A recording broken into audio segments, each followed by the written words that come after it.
Welcome to the Innovative Accountant Podcast. I'm your host, Tim Coquell, and we have a very special guest with us today, Adrienne Duffy, joining us from Edmonton, Alberta. Adrienne is the co-founder and partner of Big Futures Inc., which seeks to help individuals and organizations reach their potential through coaching and consulting to ensure true transformative change. For over 30 years, Adrienne's been an innovative leadership coach, speaker, and consultant. She's an accomplished author. She's recently written a book, Soul Sense, Your Breakthrough to Soulful Living and Leadership. Also the co-author of Pathway to Freedom, a roadmap for individuals and organizations who choose to be entrepreneurial in spirit and action. She's produced 2 Moon Project films with her business that have been shared around the world. And in her free time, when she has free time, Adrienne leads a workshop for hundreds of entrepreneurs through Strategic Coach, which she's been involved in for over 20 years. Most importantly, we've known Adrienne for a long time at WealthGo. She's helped our team do leadership retreats, helped us one-on-one. She's a wonderful lady, a great friend, and it's a real pleasure to have you on the show with us today, Adrienne. So thank you. Tim, thank you so much. Wow, it's awesome to be here. Yeah, it's been a little while. We usually have our quarterly retreats. We've been kind of missing those with getting down to Phoenix. It's been a little challenging with everything going on in the world today. Yes, we've all had to change and adapt to a new way of doing business and live in this more virtual realm, but it's been amazing how the entrepreneurial community has really stepped up with this challenge. In particular, it's just been amazing to watch. It has been for sure. And so Adrienne, getting started here with our audience, let's talk a little bit about your background, your history. How did you, I always like to ask our guests where their passion came from for what they do. How did you get into business coaching and life coaching? Well, I mean, it depends on how far back we want to go here, Tim, but essentially my first career was as a performing artist. And I played in a symphony orchestra, the Civic Orchestra of Chicago, and I just loved teaching music. I loved performing, but I loved teaching music. And I loved helping my students realize their potential. How far could they let their creativity go? How much could they express themselves? And that led me to learning about the motivational speaking world, which back then, many, many years ago, was just really emerging. And I met a motivational speaker that was a prodigy of Earl Nightingale that lived in Canada. In fact, there was a number of motivational speakers right here in Alberta in the day. Brian Tracy lived here, a guy named Val Vandewaal, Bob Proctor, who was from Ontario, but still very involved. And so I mentored under a few of these people and realized that as wonderful as motivation is, and we all want to get really inspired, and I loved that whole arena, what was really important was the sustainability of it. And there needed to be a process behind the motivation, a process behind the inspiration. And that led me to coaching, which was an emerging field at the time, first consulting, then into coaching. And I just loved the fact that in this arena, I could touch so many various different kinds of individuals, organizations, that was transcendent of the music arena that I really got my start in. So that's how I got here. That's exciting. Yeah, it's the music connection. I know you've had, both you and your husband Patrick have had a lot of interest in music over the years. And your company, Big Futures, let's talk about that. When did you found Big Futures? Well, Big Futures, the original name of Big Futures Inc. was Corporate Growth Management Consultants, and that was founded about 34 years ago. I can't even believe it, but it's been all those years. And in the day, what we were really striving to was to integrate that idea of inspiration and motivation into process and really help organizations grow and scale. So the name, Corporate Growth Management Consultants, was kind of the name in what we did. What we realized is that we didn't want a limitation in the name of our business, and we wanted to have a larger umbrella under which we could really explore and innovate and create value, because over time, the field of consulting became commoditized, and we had to be nimble and really, kind of deal with that. And so we rebranded under Big Futures Inc. and then our other brands underneath that. And that just created an opportunity for us to really serve a variety of organizations. In the early days of our company, we actually focused on very large corporate entities. We were very big in the automotive industry, Ford, GM, Chrysler. I don't even know if you knew that, Tim. No, I was kind of the go-to consultant in the auto industry in the day. But what we realized is that when economic downturns happen, you also need to address your market and what your focus is and how you can create value. And it was a lot better to have a relationship with the CEO of an organization than to have a relationship with the head of HR. Ideally, you have a relationship with both if the organization has both, but we pivoted in those days, and this is probably well over 20 years ago now, purely to supporting privately held enterprises to grow their leadership, grow their organization, grow their value proposition, to really go to the highest level that they could in realizing the fullest potential of that organization. Well, that's, obviously had the large and the small experience with these companies. I'm sure both were very rewarding. And you founded the company with your husband, Patrick. Talk a little bit about how that went. That's always an interesting mix I'm interested in hearing about. Like how it went or how it's you're still going. Together. Business and life integrating. You guys have obviously done a great job of making that work. Yeah, well, and family and for the right person, it's the most wonderful organizing structure, and it was right for us. Patrick and I have incredibly solid core values that we both ascribe to. We're both very entrepreneurial. We are both interested in innovation. We're both interested in helping people realize their potential. So there's always been a tremendous amount of synergy between us. And it just worked for us to start and grow the business together. In the early days, we did a lot more together in our business. Today, we do. However, we have very separate focuses.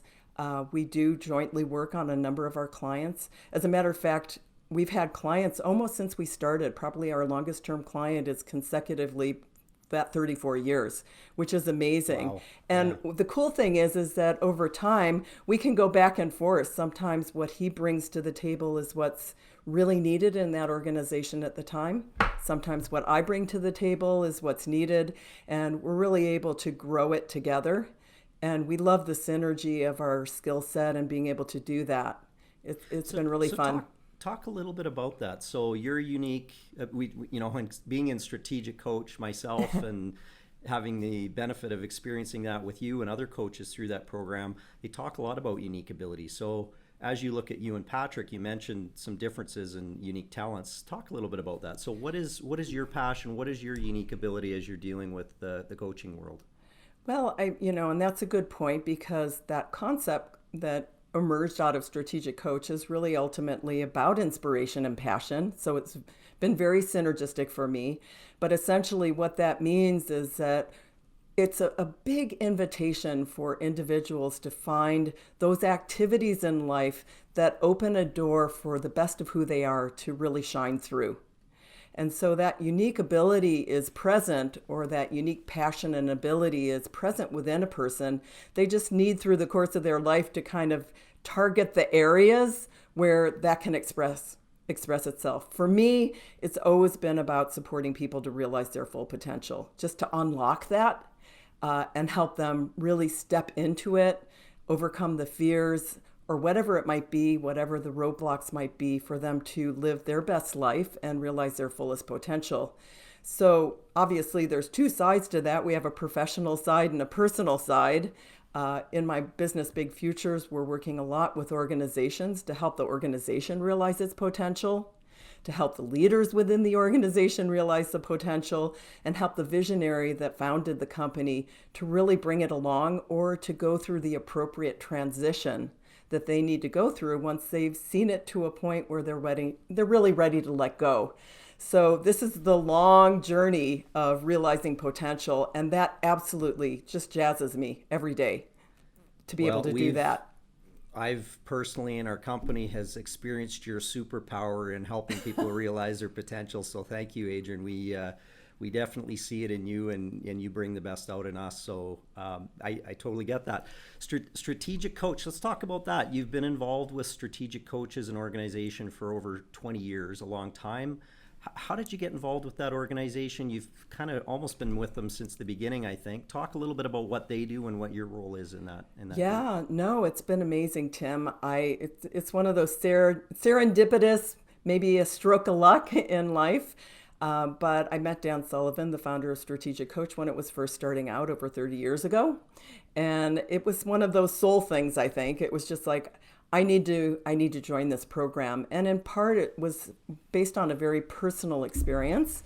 My father was an entrepreneur, but he didn't become an entrepreneur until he was in his 50s. And he was 40 when I was born, so I was 10 years old.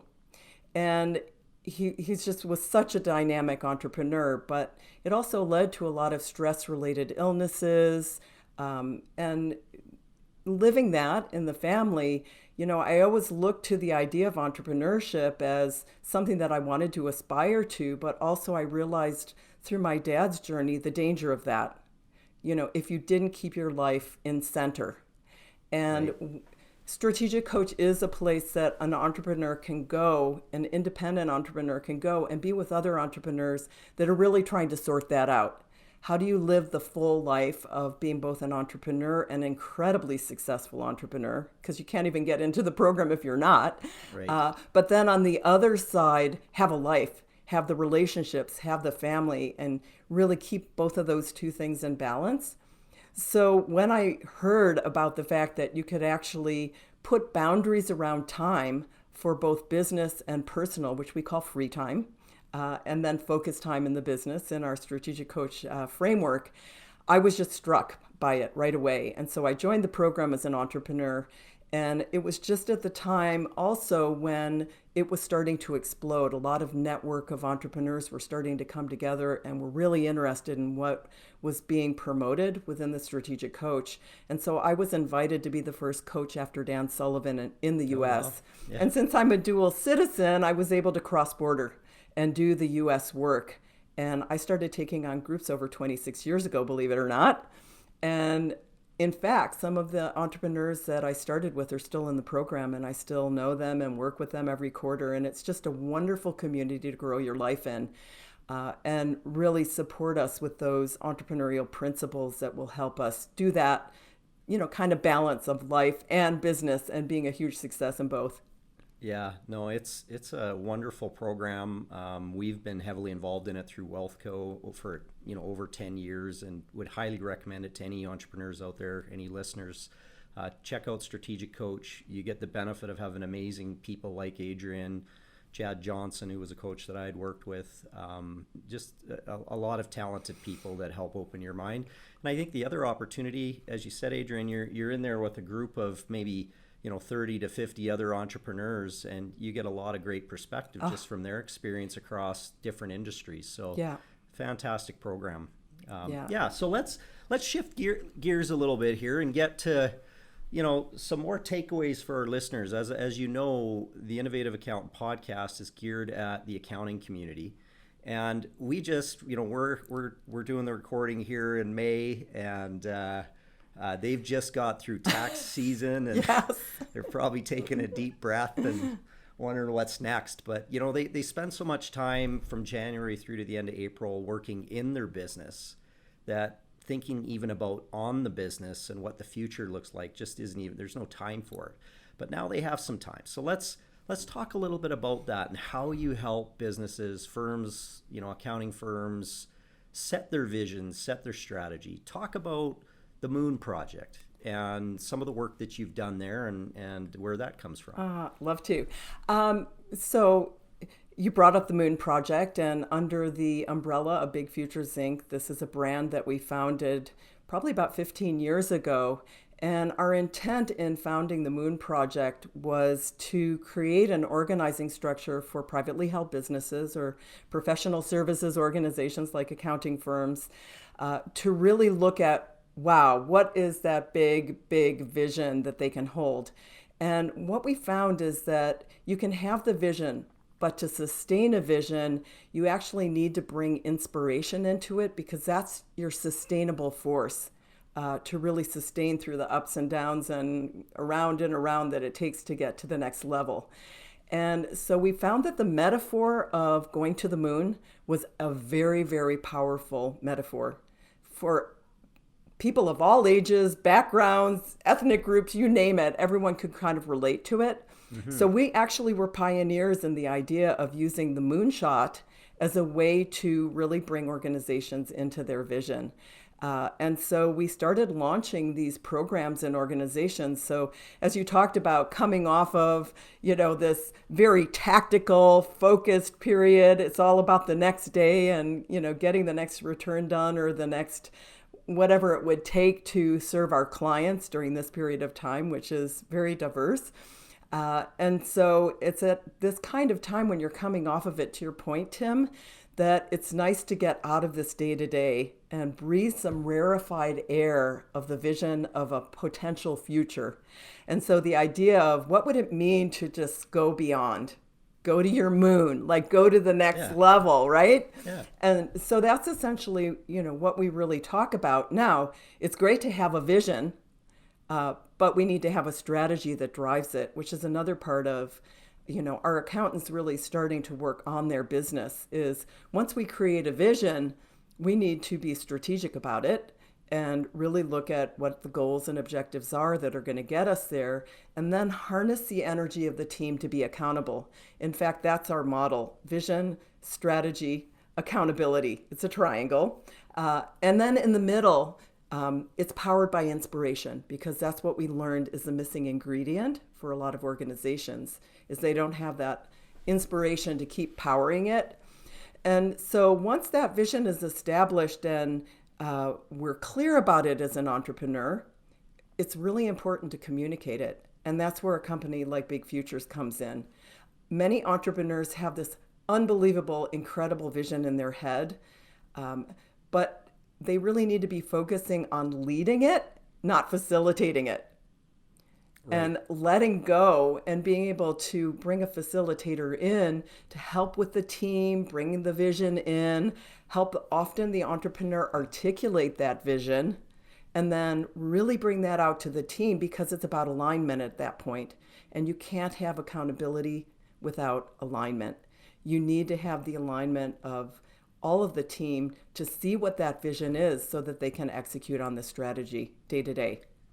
Yeah, as a group and a company that's experienced the facilitation that you've done, Adrienne, that makes a huge difference. When David Udy, our president, used to facilitate in the past, it's really tough because you're trying to keep the day going, yet you've got one of the most creative people that's sort of tied up in logistics. And I think there's some huge value in being able to have somebody like you with your skill set guide conversations to allow people to stay creative. So yeah, thanks again for that and for sharing that with our audience.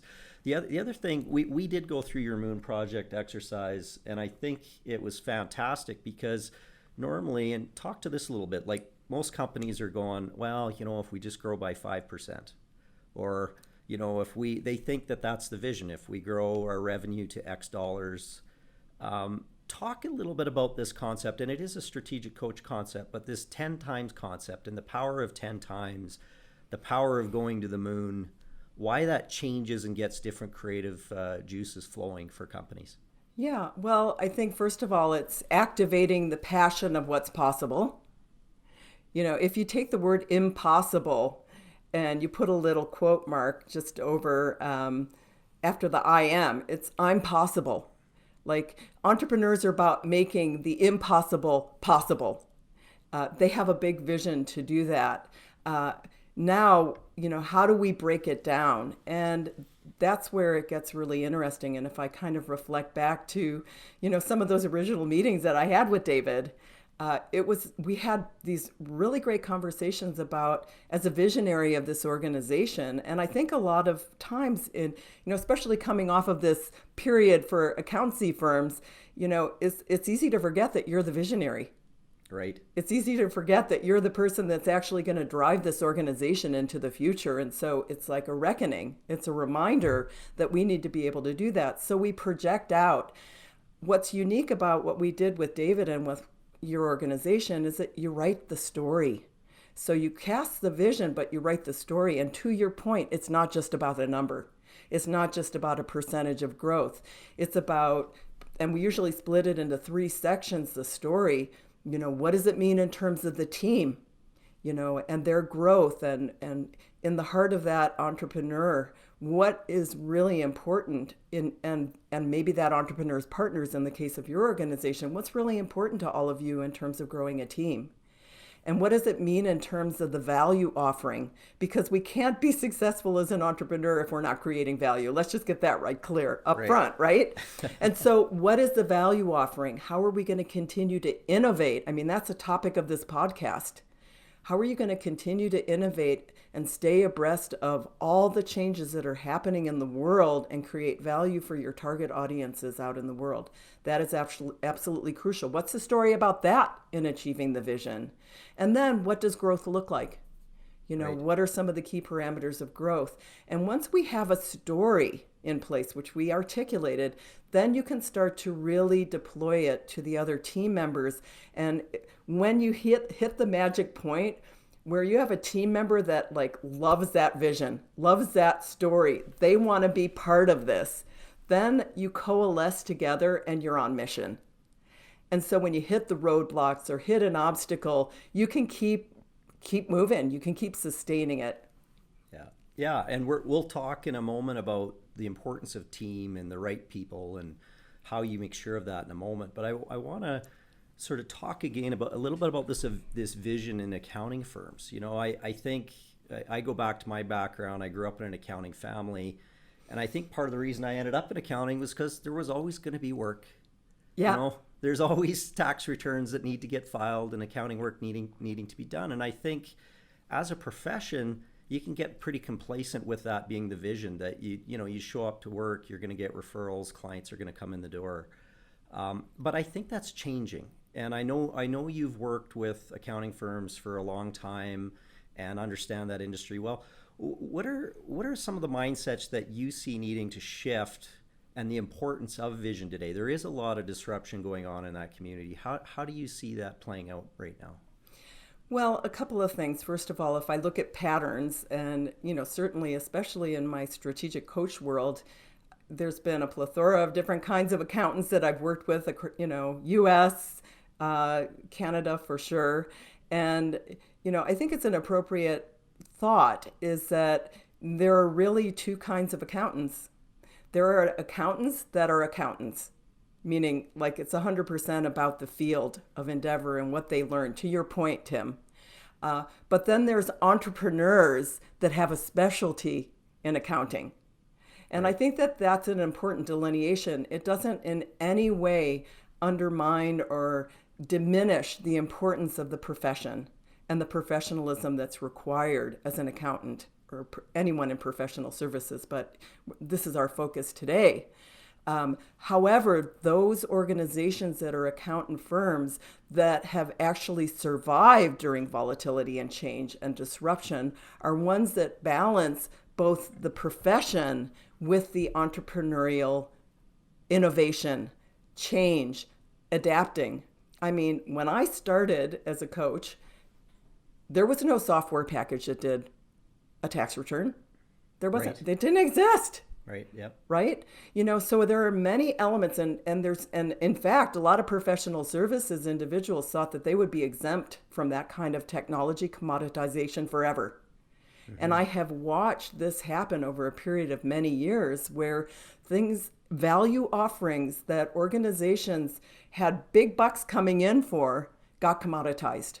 Right. Whether it was by a software package or a bigger player coming in.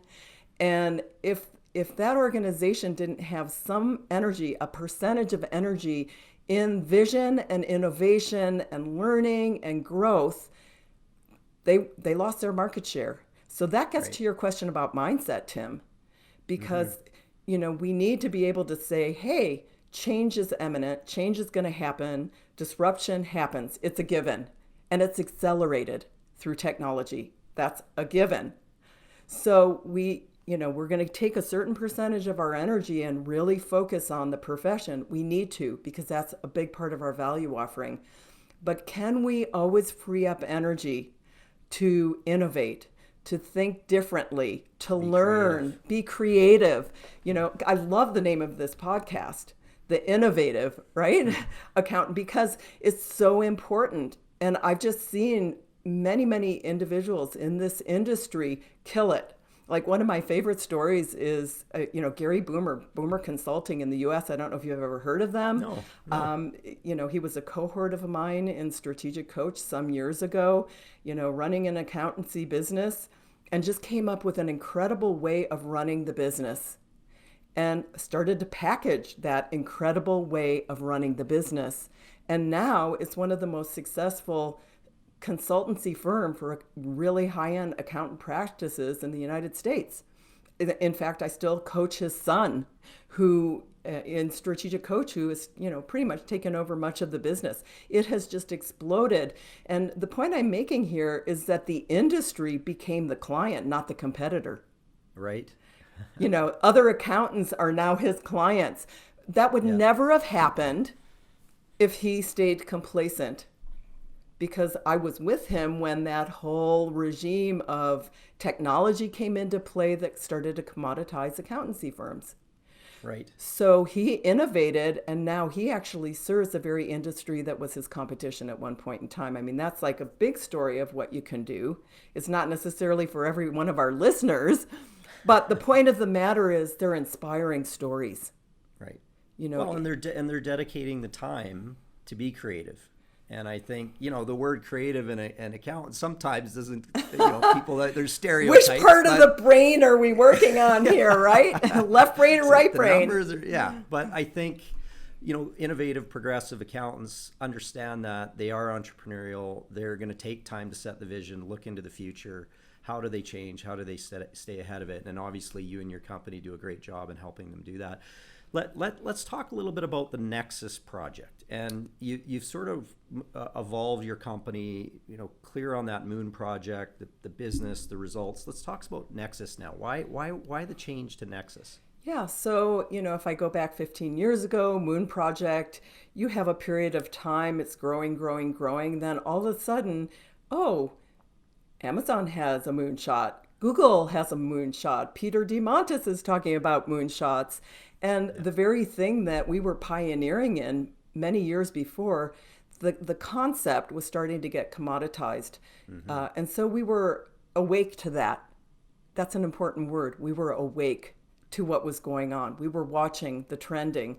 And so we started to think, okay, if we were going to rebrand our business outside of the Moon Project, which is all about those moonshots and the inner plumbing that it takes to actually do it, which is a big deal. What we realized is that we had a lot of experience over all those years, all the way back to corporate growth management consultants, helping organizations grow and scale. I mean, huge stories, like from 30 million to 600 million, some of our clients. Wow. I mean, we've had some big, huge success stories. But what are the common patterns? And I'd love for our listeners to think about that thought. What are the patterns that you're seeing? Because this is when you start to be awake and aware of what's going on. What are the patterns that you're seeing? And one of the patterns that we started to talk about, Patrick and I, was that, in fact, going to the moon is a form of growth. It has to do with outer growth. It has to do with the aspiration, like, let's go as far as we can go. However, all of our clients that stood the test of time and got to the moon and then went to Jupiter, or whatever the next name was going to be that was their metaphor to grow, had a different kind of growth as well. And that was inner growth. Inner growth on an organizational level, which had to do with how people treated each other in the company. What was the culture like? All of those elements. And then you had individual leaders within the company, and we have a very broad definition of leadership. It's people that are leading their role. So almost anyone in a company can be a leader. What's going on with the leadership and the inner growth of those individuals? And we realized that to sustain that growth over the long haul, it required both outer growth and inner growth. So the Nexus Project was born of that idea that it takes outer growth, which is the Moon Project, and inner growth, which is really focusing on the most important elements of that core foundation.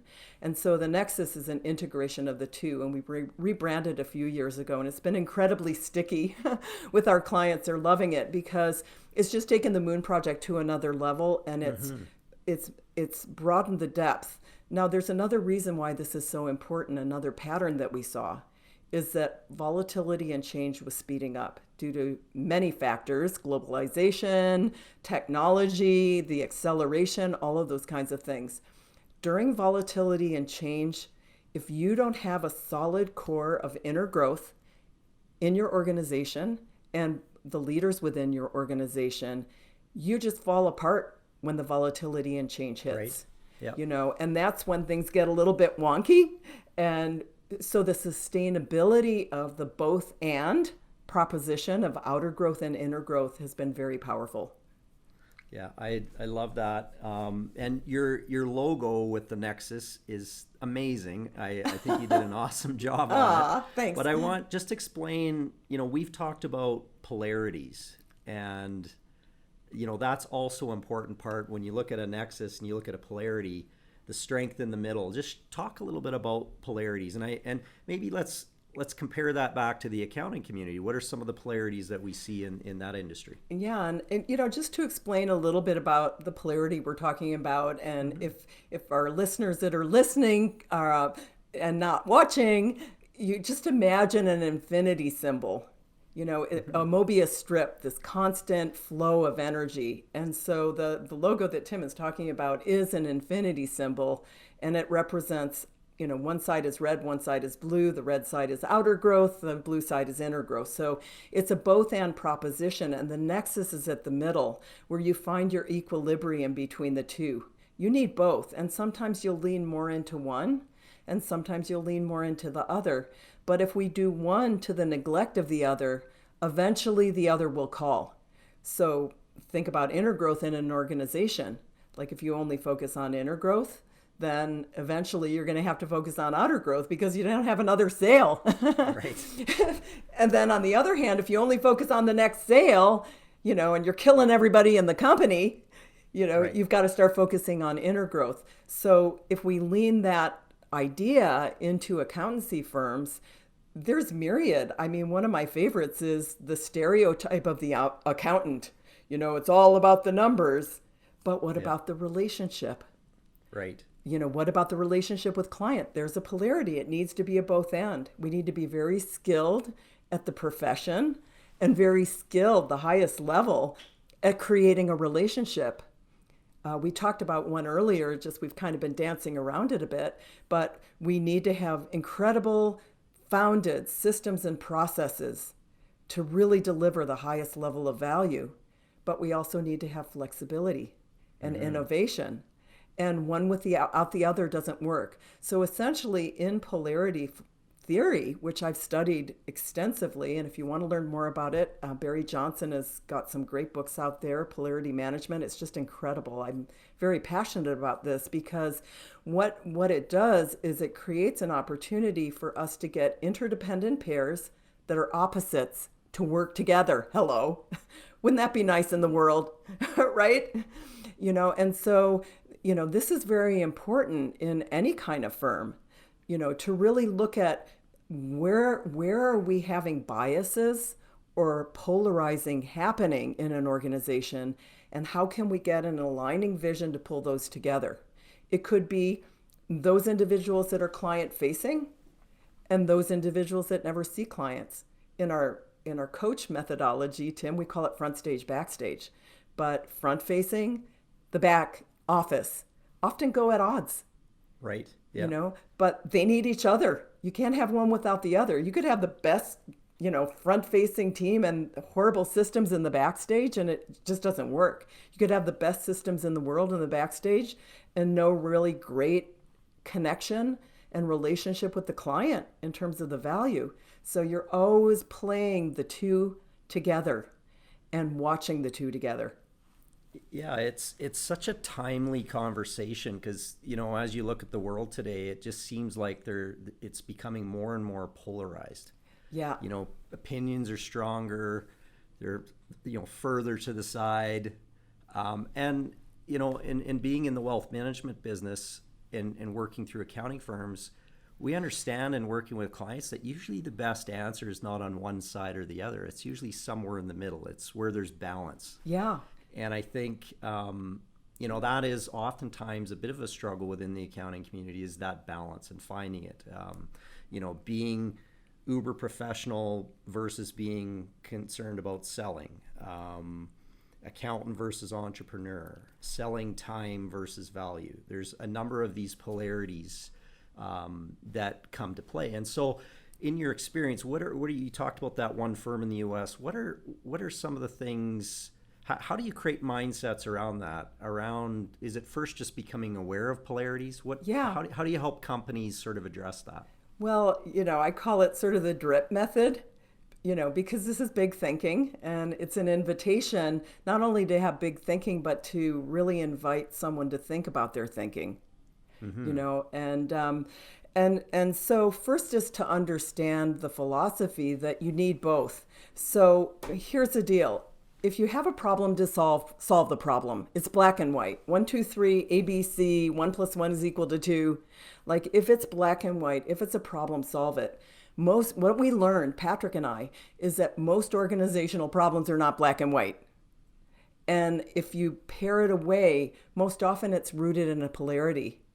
And when strategic tension gets to the point where polarization, which is a word we use to describe the negative side of the polarity conversation, where the two sides are pulling apart so hard it's going to break, is that we need to question our assumption on the other side of our bias. Can we embrace the other side? And even if we don't have a strong, fervent belief in that, can we be open to learn about that other side or appreciate what the other side brings? And when that happens, when we can have that conversation, we come together. So as we're dripping in first, what is polarity? What does it mean? And then we start to look within the company. What are the polarities that are present? And usually there's 2 or 3 polarities that are present within any organization that we're working with. And then we start to map it and talk about it and talk about the absolute necessity of both sides and how do we keep the upsides of both. And then being aware of the warning signals of when we might be dipping into the downside of overusing one of them to the neglect of the other. And what that does over time, and it does take time, awareness starts to pop. But the other piece is we open up a language that is so powerful that the team can now come together in the middle, like you were talking about, Tim, and really start to have very important conversations about that it is both and. We need both. They're interdependent. That's the deal. It's not a problem to solve. It's a polarity to leverage. And if we can leverage the polarity, you can go way beyond the moon on that one. Right. Yeah. No, that's so true. And just even you sharing that concept with our team over the years has made such a difference. But it is a drip approach, as you say. It took a little bit of time to kind of understand it, apply it. But now we find ourselves talking about polarities at different times, and it's very powerful. So yes, thank you for sharing that. Let's talk while we're talking about team. Let's move into a discussion around. You mentioned culture, the importance of that. Lots of firms, so they've set their vision. They got this moon project. They're thinking about strategy, but often they start with the how. Yeah. So, it's how do we solve this? How do we do this? The how is the first thing that comes to mind, especially for accountants, because they're intelligent people. They can deal with complex issues, put a lot of things together. They believe they can solve the how in a lot of cases. But maybe that isn't quite the right first place to start. So talk a little bit about your understanding on the who, maybe, and let's go through that a bit. Yeah, well, and I think what you're kind of alluding to here, Tim, just in a simple way, is a concept that came out of Strategic Coach called Who Not How. And if any of our listeners are interested in it, there's a great book that was published just a little under a year ago on this concept. But it came from years of entrepreneurial risk-taking and endeavoring. And this next big vision can actually shut the entrepreneur or the visionary down, because a part of their brain, once they cast a vision, which is imagination and that rarefied space, that can be really fun. We can get right into the mindset of, oh my God, how are we going to do that? And we talked a little bit earlier about unique ability. So if we don't have the skill set, the ability, the competencies, the passion, the innate capability to do the how for that vision, and this is true for anyone, it can shut you down. So what we started to play with, which has been really fun, and this is what you're alluding to, Tim, is once we cast the vision, rather than saying, how are we going to do this? We pivot immediately to who is the best person to do this, right?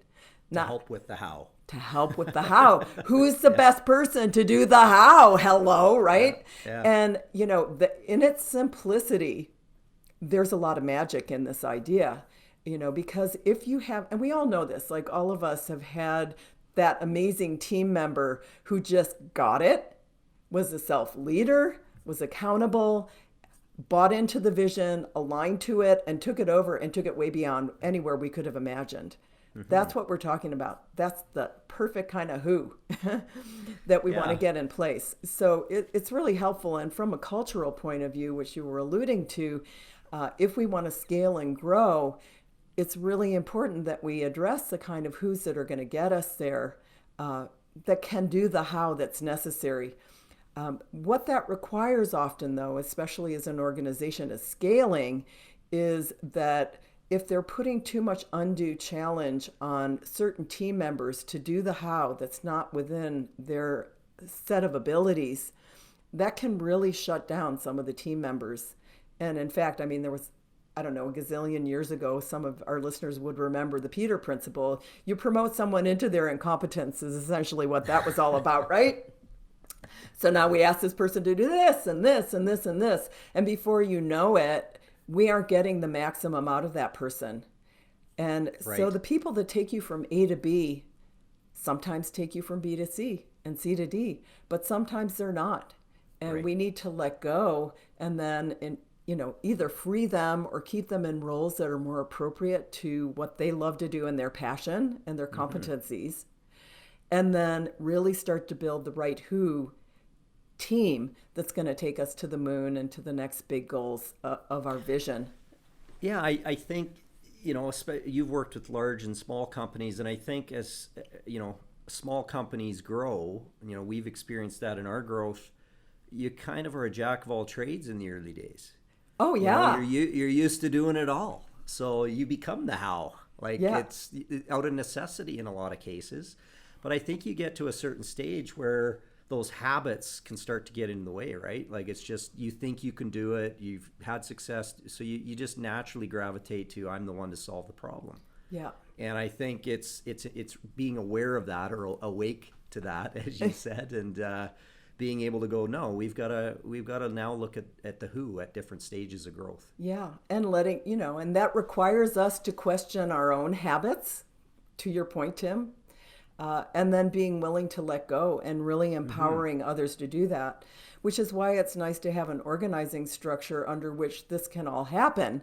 So if you have the vision and then you have the strategy and you've got alignment and people are inspired and accountable to that vision, then people can come together and grow together. And that's that inner growth, outer growth piece that is really so important. But here's the point. It evolves. Right. If we stay in stasis, always changing. There's a point in time where it does have to evolve. And, guess what?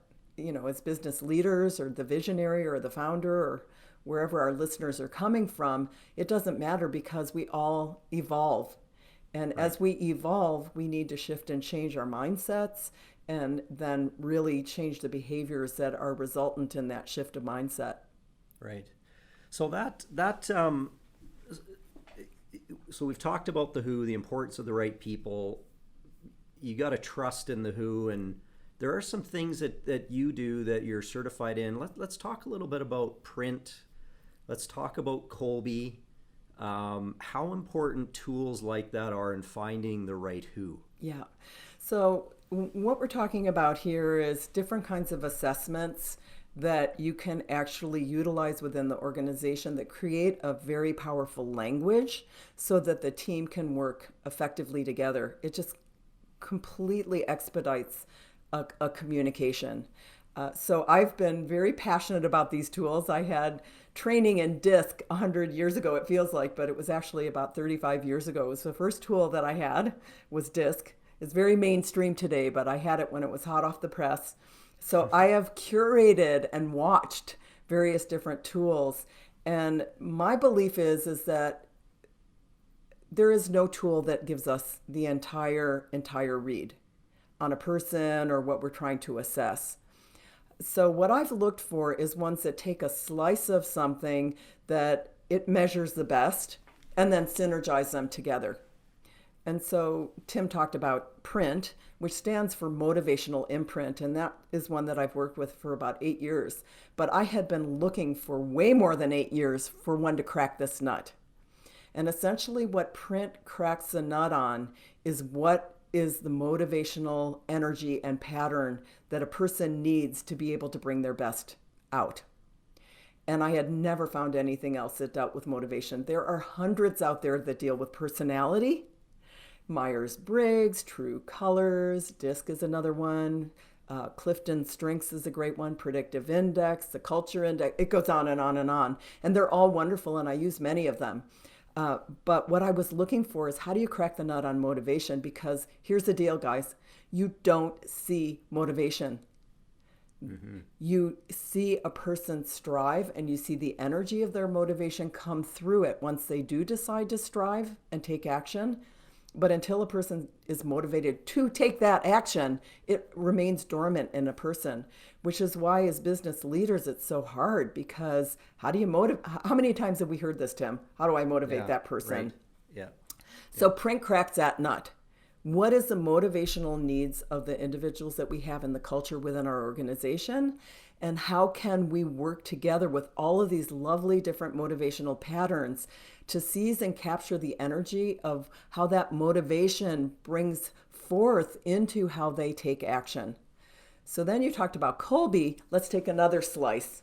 Yeah. So once a person decides to take action, then they strive. They take that action. And this is a very, very targeted psychometric assessment that looks at the parameters of how a person takes action and what are the elements of how they take action. And so when you marry those two, it's very powerful because you absolutely get an incredible read on the inner workings of that person. Those two things that you and I just talked about are factory installed.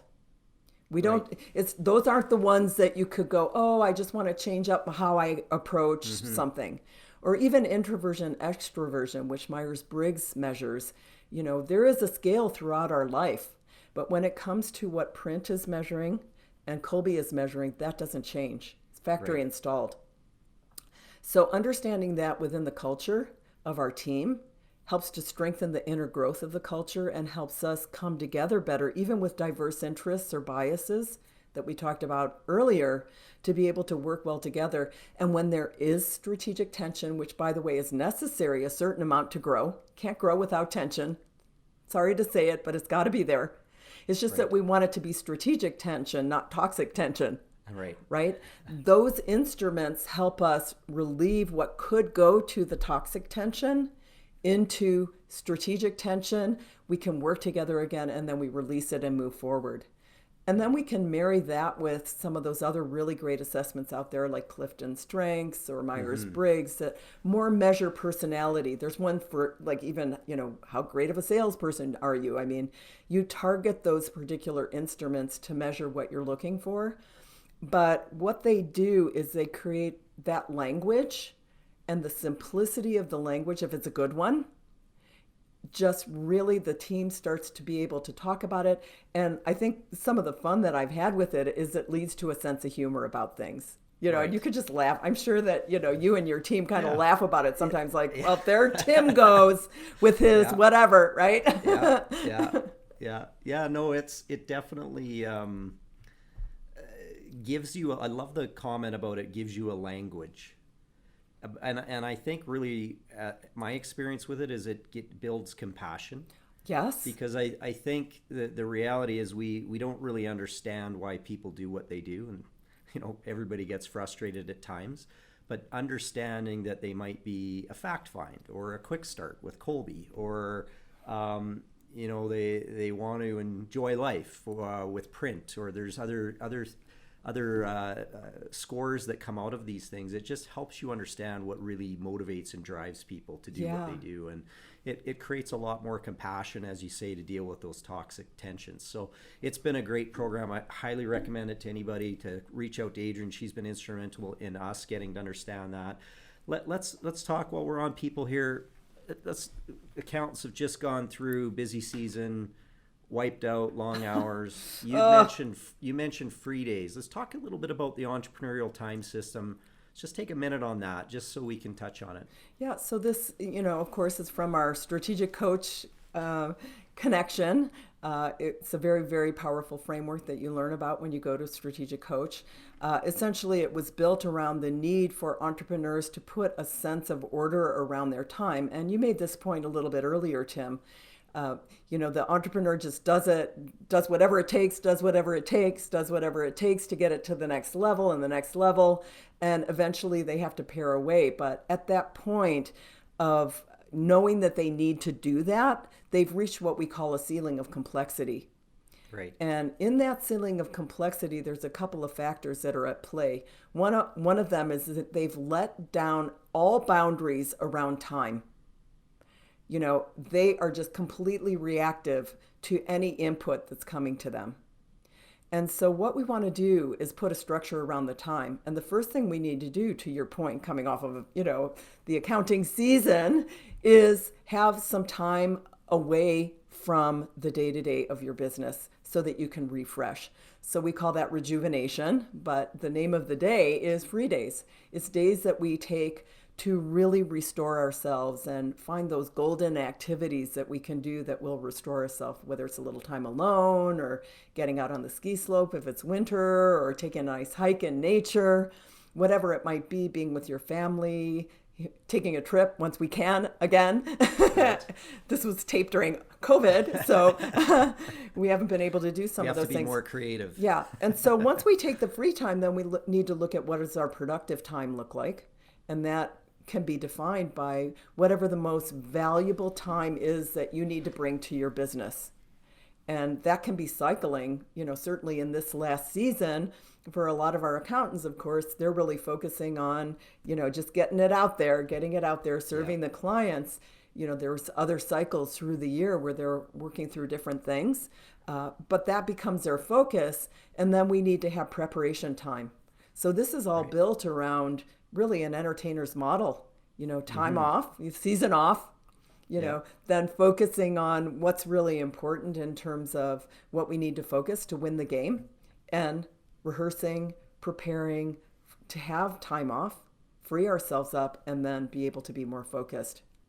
Yeah. No, it's been, and the idea of a free day being 24 hours, I think most entrepreneurs, most accountants, we're carrying our phones around. We're trying to take a break, and yet we get that one email that kind of ruins the day, or you're sort of right back where your mindset was the day before. So the importance of really disconnecting, being strategic about that, planning your free days. I know we've talked a lot about that, Adrienne, how important that is. So let's talk a little bit about and if you're not your best, if you're not getting recharged, how do you deal with disruption? How do you deal with change? You're going to struggle a little bit more with that. Another coach concept we've talked about and you've shared with us in the past is the gap. Yeah. So I love this one because it forms part of your language. Oftentimes David will say to me, Tim, you're in the gap, or I'll say, David, you're in the gap. And it just helps us kind of pause and sort of reflect. So talk a little bit about the importance of that, what that means, how understanding that helps clients take the next step to move forward, to stay on their path and their vision. Yeah, and I think what you're getting to here is, what are some of the core realigning mindsets and models that we can bring into play that allow us to get our center back, which is kind of how we got into this part of our conversation. And so the invitation to all of our listeners is to really be cognizant of what brings you back to center. And sometimes it's meditating, sometimes it's taking a walk in nature, other times it's how do we tweak our brain to shift. So what we're talking about here is in the gap concept that you brought up here, Tim, this is a framework of how do we tweak our brain. So we've talked about Moon Project, we've talked about aspiring, 10X, so essentially we're always in play to create the next best, to realize our full potential. And we are always in play. That's the deal. We're always moving towards that target. And what will happen is that we forget to celebrate progress, which is another tool in the toolkit of getting ourselves back to center. Is what have you done lately, listeners? And I'm in with you guys, right? What have we done lately to celebrate our progress? We have just navigated a year of a global pandemic. And what are we doing to celebrate that? I mean, we've been in it for the long game. And so the importance of reflecting back and celebrating progress, whether it's, today I just had a great conversation with my daughter, and went to another level, and I'm going to celebrate that progress. That immediately takes us to a point of centering. And out of this constant stretch to the next, constant, grind sometimes to what is our next best. And so when we find an equalization or our equilibrium with that, it's really important. One of my favorite tools in my toolkit, and I know a lot of our listeners use this as well, is that one of the most powerful in a moment centering is to just come from a place of gratitude. Mm-hmm. And I don't know if you ever use this one, Tim, but as soon as you go back to gratitude, you're not in that gap of the next aspirational thing that we haven't measured up to yet. Yeah, where you are today and where you want to be, and you're frustrated because there's room. Right? There's a gap. Yeah. And there you go. You say, I'm grateful for this, and then you're back to center. Yeah, exactly. Yeah, no, it's such a great tool and great concept that you shared with us. Let's talk a little bit about your book. Your book Soul Sense. You've written a couple of books. This is your latest. Share a little bit about it, why you wrote it, what the purpose behind it was. Well, it really kind of came into being around the same time as Nexus. So much of our work had been around the Moon Project and the aspiring part of our model. And if you think of the word soul, and the word soul was used widely in my home. My father was a musician originally before, he had a very big professional career and didn't really get into music, but he was always really interested in music, and it was a big part of our conversation. And my mother's favorite artist was a wonderful singer who had a deep, deep soul, Etta James. And so we used to talk about that, soul was a word that was the deepest part of a person expressing themselves and really coming to the core of who they are. And so when I was thinking about inner growth, what would be the deepest word that would represent inner growth? The word that came to me was soul. Mm-hmm. And it's not a word that's been used that much in business, of course. It's been used widely in a lot of different areas. But what my goal here was, and my passion was, the deeper we go, the higher we can fly.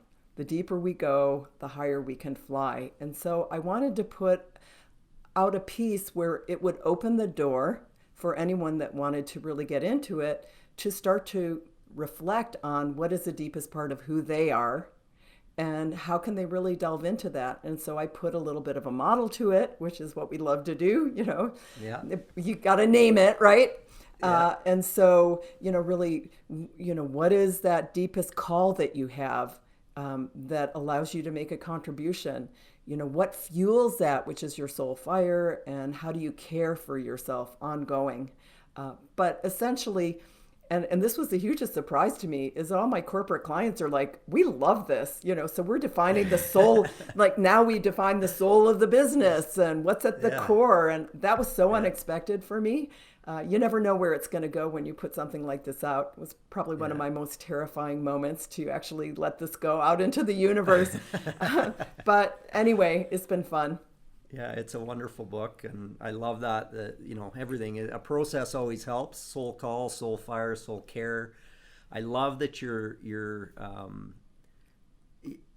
it's so easy in business just to focus on results and the vision and what you're trying, where you're at. You kind of get lost in that it is about people, and it is about mirroring their personal lives with their business lives, because one doesn't work without the other. And so I know we've genuinely appreciated that, working with coaches like yourself, to keep that in perspective, that, what is really the purpose of this? And your book does a wonderful job, so I'd highly recommend that to our listeners. You can download it on Audible as well, Adrienne? Yes. Mm-hmm. Yeah. So, one of the other things that I really love, I'm always interested in the books that people are reading.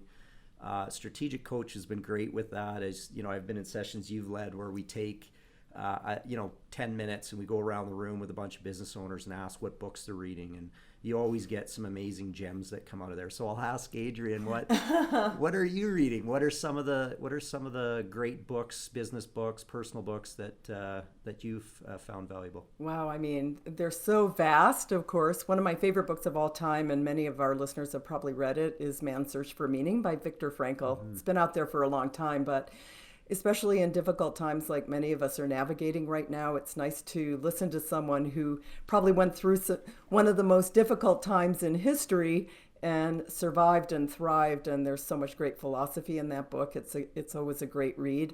Another great read for our time is The Obstacle is the Way by Ryan Holiday. Right. It really integrates Stoic philosophy and the importance of what obstacles come in our path and how we can transform those, and actually on the other side of it can be great things. A book I just read is called Breathe, Nestor's book. Yeah, I read that one recently too. It's fantastic. That was a really good one. In terms of, kind of a theme of your podcast, I would turn to things like blue ocean strategy. For our accountancy firms to be thinking, we just got through tax season. Now is the time to start thinking, where is the blue ocean? Where could we innovate? So that might be a really great read. And there's also a new Blue Ocean Blueprint book that was written more recently. These are really foundational, great books. But the Blue Ocean Strategy really helps with percolating where we want to innovate and where we want to go next. So just to name a few. Well, those are great books. Thank you, Adrienne, for sharing those. Let's bring it back, and we'll kind of close off here today. Let's bring it back to your company, Big Futures, and the resources that you have available. Let's talk about how our listeners, if they want to get to know you, get to understand what your company can provide, what's the best way they can go about doing that? Well, one of the best ways, of course, is visit our website, bigfuturesinc.ca. It's got lots of different resources. There's some whiteboards on there. There's some video blogs on SoulSense. I produce some things there if you're interested in that topic. The whiteboards talk about our corporate work. We do executive coaching, work within high net worth families that are wanting to, do some of this good work of inner and outer growth that we talked about. So there's a diversity of services, but that's a great way to kind of learn a little bit. Feel free to contact me either on LinkedIn. Adrienne Arlen Duffy is my LinkedIn address, and there's some resources there, but you can also reach out to me either through our website and also on LinkedIn, and I'd be happy to talk to you and love talking about this stuff. And it's been such a joy to be with you, Tim, to share some of what I'm passionate about. And so that's probably the best way. Yeah, no, thanks for that. And I would, again, encourage you to reach out to Adrienne. She's wonderful. And I know you'll get a chance to just have a really open conversation with her. And I'm sure there's some great opportunities, whether, as she said, with executive coaching or retreats. That's been probably one of the biggest benefits we've seen in some of that facilitation. So I'll close off by saying thank you so much, Adrienne. I loved our conversation today. I hope our listeners got a lot of value out of it. I'm sure they did. And I really look forward to the next time where we can get together in person. So yes, next time we hang Calgary out. to Edmonton. Yes, thank you. And thank you so much. And, just really celebrating all your success as well, and really appreciate the opportunity to be with you and your listeners today. Thank you, Adrienne. Okay. That ends this edition of the Innovative Accountant Podcast. Thank you for listening, and I hope you enjoyed our time together.